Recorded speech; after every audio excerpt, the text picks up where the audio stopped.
During a sit-down interview with Maureen Dowd of the New York Times, Nancy Pelosi could not hide her disdain for freshman Democrats. Now, remember, there were freshman Democrats like Representative Alexandria-Ocasio-Cortez, Representative Ilhan Omar, who refused to vote in favor of appropriating billions of dollars to Border Patrol without promises that the conditions in these detention facilities would improve. And Pelosi was very upset about that. So she tells Maureen Dowd the following: all these people have their public whatever and their Twitter world, but they didn't have any following. They're 4 people, and that's how many votes they got. So she's specifically talking about Rashida Tlaib, Ilhan Omar, Alexandria-Ocasio-Cortez, Ayanna Pressley, basically people who are in Congress now fighting for people rather than the corporate world or people in positions of power. And the fact that she continuously dismisses them like this is so incredibly infuriating, because it's not just about dismissing these women, it's about dismissing the constituents they represent. She also says, if the left doesn't think I'm left enough, so be it. As I say to these people, come to my basement. I have these signs about single payer from 30 years ago. I understand what they're saying, but we have a responsibility to get something done, which is different from advocacy. We have to have a solution, not just a Twitter fight. I want to break that quote down a little bit. So you've been working on this for 30 years. How's that working out for you, Nancy? So are you a totally incompetent legislator that couldn't get it done in 30 years and that now says we shouldn't even try today because it's too hard to do? Okay, then plant your flag and say, I stand for incompetence and never getting results. Or were you never trying at all in the first place, and that's why it's in your basement. It's not a bragging thing to say, I got a sign in my basement from 30 years ago about this thing that I've never done anything about. I mean, that is a complete admission of failure. And Maureen Dowd firmly plants her lips on our ass. Absolutely. And goes, oh, wow, how brilliant of you to completely fail on this issue and to continue to fail. Bravo, a remarkable skill as a legislator. No, you're absolutely right. The way that Maureen Dowd, by the way, transparently talks about her love, and it's an op-ed, right? It's not listed as a hard news story, to be fair, but I mean, she presents Pelosi with a box of chocolates and writes about it. Literally. Writes about it. What? Maybe it's symbolism for Forrest Gump. Life's a box of chocolates. With Nancy Pelosi, you never know what you're gonna get inside. Could be a Republican proposal. It could be lying down. It ain't gonna be a progressive proposal, that's for sure. Look, I'm gonna give you some quotes to back up what Anna's saying. I already did a fiery video about this over the weekend, but we have new updates because now AOC is fighting back and etc. But a lot of people had comments from the video saying, so did she kill single payer in her basement? Or did she just bury it there? Or did she steal other people's signs 30 years ago so the word wouldn't get out about single payer and put it in her basement? But now to Maureen Dowd, she says, in 1987, as the plague decimating gay men raged, she defied the advice of Democratic leaders and sang out that she had come to Washington to fight for AIDS, or fight AIDS. Maureen, in order to find Nancy Pelosi doing anything progressive, you had to go back to 1987. Did that not occur to you? Second of all, if you're from San Francisco and you're not fighting against AIDS, you're not likely to get a second term in office. So this is like the big, like, whoa, but you don't know how liberal Nancy Pelosi is. She went from San Francisco and fought to get money for AIDS. Of course she did, of course, you'd be maniacal too. And did you notice? She defied Democratic leaders. But now, Maureen, you're sitting here going, how dare these insolent 4 young ladies defy Democratic leaders? That's the whole point of your article. But here she's like, she sang out in defiance when she was a young legislator. That's why Nancy Pelosi's so awesome. No, can I give you more? But Maureen Dowd, you're supposed to be sophisticated and intellectual.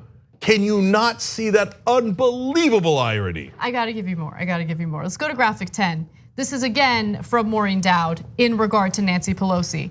Even with all her remarkable skill, it is a Herculean task to weave together her anarchic progressives and the moderates who helped flip the House by winning in districts where Trump won in 2016. Okay, Maureen, it's okay, just say it. Say you love the status quo because you're rich, You love the establishment, you're a conservative Democrat, and you hate progressives, because that's what you said in that sentence. The progressives are filled with anarchy. I mean, my God, to try to help the American people will lead to chaos. No, let's talk about what that means, though, because she's not saying anarchy in the context of they want to deregulate industries or they want to do away with laws. She's talking about anarchic in the context of they're not following the rules in Congress. They don't know their role. Right, they're not paying their dues. Like, that's what it's about. Their role, if you believe not just in Washington Democrats, but Washington media, is shut up, don't do anything, don't rock the boat. The donors don't want the boat rocked, it's their boat. So, there these annoying women fighting for their voters. Outrageous. Don't you know that the rules are you shut up and you do as you're told and don't do anything for at least 10, 20 years. But by the way, when Pelosi came in, she was singing her defiance to Democratic leaders. God, all of it is disgusting. And did you notice also the progressives are anarchy in that sentence, but the moderates helped flip the House against Trump. The moderates are wonderful. And in fact, the New York Times, in a separate piece that Maureen Dowd refers to in this article as well, called them the mighty moderates.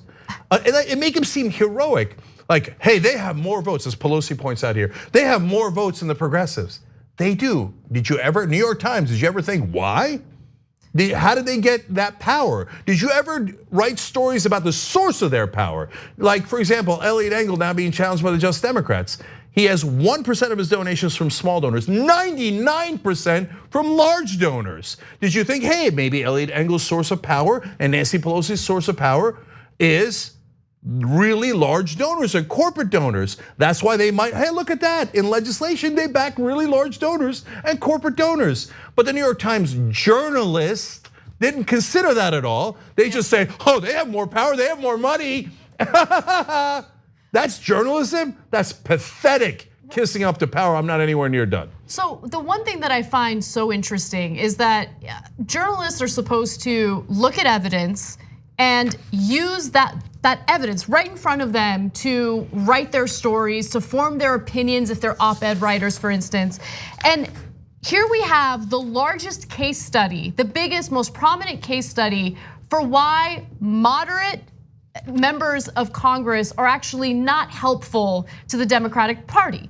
We had a mighty moderate run against, I'm not even exaggerating, possibly the dumbest person in public life that I've ever heard from, Donald Trump. Yeah, right? Of course, I mean, not remotely an exaggeration. He makes the cast of Jersey Shore seem like they're Rhodes Scholars. Like, let's just and keep not it so real. orange. And yes, so with that said, you have a mighty moderate who lost to that guy. And you're gonna claim that mighty moderates are the ones that we should be championing in the Democratic Party? That is absurd. Mighty moderates lost to a male version of Snooki, and you're still saying, they're so good. Not only are they good to win, but they're good at fighting against Trump. So, which is the exact opposite, as we just proved to you. But I'm gonna give you 2 more quotes, and we gotta go on to AOC and her fight back from this article. I can give you 1,000, I can spend all day on it, but here's the last 2. Maureen Dowd says, on top of that, many Democrats see Pelosi as the thin blue line, albeit a fiery orange and hot pink hues standing between them and a lawless Trump. All right, first of all, what are you talking about? She is standing between progressives and Trump. That's because she's protecting him. Protecting Trump. Look, but literally, Maureen, I don't know if you live on this planet, but on this planet, the person who has the power to impeach Trump for his lawlessness is the Speaker of the House. And she is going around everywhere and saying, I will not impeach him. I will not impeach him on a boat. I will not impeach him on a goat. I won't do it under any circumstance. Even Justice Amash, one of the most conservative, former Republican in Congress, said, when Nancy Pelosi keeps saying that they don't have a strong enough case, that is sending a message to everyone that is the opposite of the Mueller report, as if we have a weak case for impeachment.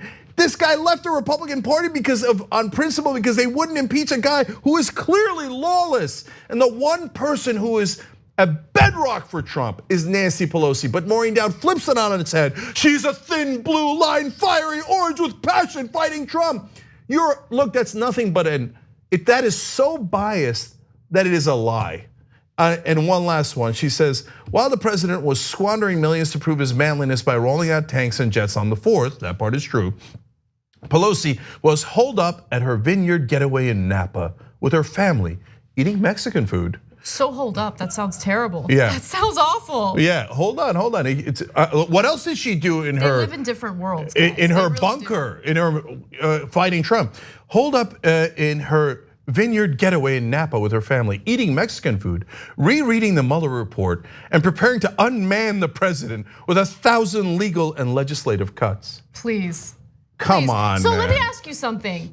Is appropriating $4.6 billion for Border Patrol without safeguards to ensure that those detention facilities improve and children aren't living in squalor, is that an example of her legislative cuts? She said 1,000 legal and legislative cuts and she couldn't name one. No, of course she couldn't name one. Of course she couldn't name one. Come on. I mean, it's incredible to me because again, the frustration that you see from Pelosi in this interview is all about the fact that you had members of Congress stand up to her and say, no, we're not going to throw taxpayer money at Border Patrol when they are not planning on improving the conditions that these migrants are being kept in. Why? Why would we throw money at that? And Pelosi, the whole point of having the Democrats, voting in favor of Democrats and having them control the House is because they are supposed to serve as a form of checks and balances to the executive branch or to the Senate, which is dominated by Republicans right now. But is Pelosi actually doing that? And by the way, on the Republican version of the bill, the one that Pelosi backed and helped to pass eventually, or about 100 Democrats voted for it. It wasn't just 4. Those 4 also were against Nancy Pelosi's version, which was also weak sauce, but the Republican version that actually passed was horribly, ridiculously weak. It gave Trump everything he wanted. And Pelosi is in a rage, not because she lost to Trump, because anyone had the temerity to point out that she lost to Trump. Because she's used to the Maureen Dowds and the New York Times of the world kissing her ass no matter what she does. Last thing on that quote, Anna's right. I mean, the cluelessness of these elitists sitting there going, oh my God, she's in her Napa Valley vineyard eating, but she is eating Mexican food, okay? By the way, Trump also eats Mexican food and brags about it. Rereading the Mueller report, in other words, she never read it. This is the first time she's reading it. Right. And you never bothered to challenge her on it. She never read it in the first place, didn't care about it. Rereading the Mueller report, who cares if she's reading it or rereading it? Is she going to do anything about it? But they write it as if like we should celebrate her vineyard in Napa, not realizing that's why people can't stand Nancy Pelosi in the first place, not because she's too progressive, but because she's viewed as too elitist and in the pockets of those large donors who got her that vineyard in the first place. So let's talk about AOC's response. First, she responded to the comments minimizing freshman Democrats by saying that public whatever is called public sentiment, and wielding the power to shift it is how we actually achieve meaningful change in this country, which I give her so much credit for that very classy response to a classless Pelosi who just completely, again, minimized, but I think minimize is almost a euphemism for how she insulted them in this interview. And she even said this, with all due respect, the press likes to make a story that is more about Democrats divided than the fact that Mitch McConnell doesn't care about the children. That's what Pelosi said in this interview with Maureen Dowd. So Pelosi, are you really concerned about the conditions those children are being kept in? Because I agree that Mitch McConnell is terrible. But I also agree with those who find establishment Democrats terrible for appropriating billions of dollars to the very individuals who are keeping these children in squalor. So, yes, I agree that AOC is way too polite. No, it's good, I'm glad that she is. Yeah, but we are not. Okay, so let me go to a second tweet by Ocasio-Cortez here. Because now, a writer at The Independent, which is a paper out of the UK, Jay Caruso, who's a conservative, by the way, loves Nancy Pelosi. Of course he does. Conservatives are like, this is the best you can do, Democrats. So be good little boys and girls and know that Nancy Pelosi should be your leader. And then he probably laughs his ass off. He goes, these idiots. She gives us everything we want. Anyway, he wrote an article about how how historic her accomplishments are, and how she has worked with Republicans and Democrats to get things elected, to get things passed, I should say. So first of all, let's note two parts of that. She worked with Republicans on Republican ground and gave them almost everything they wanted. That's why you like her. Exactly. Okay, so that doesn't help progressives or her cause at all. Secondly, every other thing that he listed was in the beginning of Obama's term when they had massive majority in the House. They keep bragging about, like, did you know that she got the Affordable Care Act passed? Well, first of all, it was a Democratic proposal that was incredibly mild, originally done by the Heritage Foundation, a conservative think tank, originally called Romney Care, named after Mitt Romney's plan in Massachusetts. But even so, even if it was an incredibly bold plan, you have the majority in the House by a large margin at that point. If you're a master legislator, why would that be difficult to pass? Did you know she got Lilly Ledbetter passed? Lilly Ledbetter is a great law, but that's a layup if you're a Democrat. And that got passed immediately. It's like saying, I mean, these are the simplest things in the world. And they're like, oh my God, with only a super majority, she happened to pass a Republican light version of a bill. Amazing, how do they say this stuff with a straight face? And she says, they say, or this Caruso guy says, instead of casual dismissal, Ocasio-Cortez could instead attempt to learn a thing or two from someone serving their second stint as Speaker of the House. Learn what? How not to fight? How to give Republicans everything they want? So Ocasio-Cortez takes a tweet of someone referring to that article and says, quote, these are all Pelosi quotes, a glass of water could have beat Trump, okay? That's the reference. By the way, Nancy Pelosi, your buddy Hillary Clinton couldn't beat Donald Trump. So is she worse than a glass of water? What does that mean? Why didn't you run for president if you're such a master legislator? Oh, you couldn't beat Trump. None of your mighty moderate friends could beat Trump. So what the hell are you talking about? And then she goes to another quote from Pelosi, the green dream or whatever. Gee, I wonder if she's a progressive, I can't quite tell.